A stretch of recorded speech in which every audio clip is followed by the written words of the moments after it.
தமிழக சட்டப்பேரவை தேர்தல் பொறுப்பாளராக மத்திய அமைச்சர் பியூஷ் கோயல் நியமிக்கப்பட்டுள்ளார்.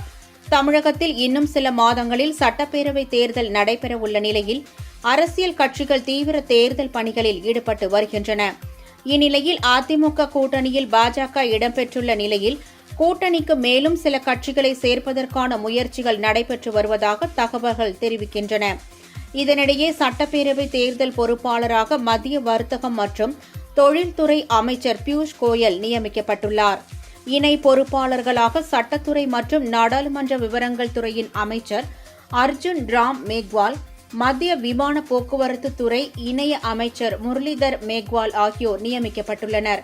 முன்னதாக கடந்த செப்டம்பர் மாதம் தமிழ்நாட்டில் பாஜக தேர்தல் பொறுப்பாளராக பை ஜெயந்த் பாண்டா நியமிக்கப்பட்ட நிலையில் தற்போது புதிய பொறுப்பாளர்கள் அறிவிக்கப்பட்டுள்ளனர் என்பது குறிப்பிடத்தக்கது.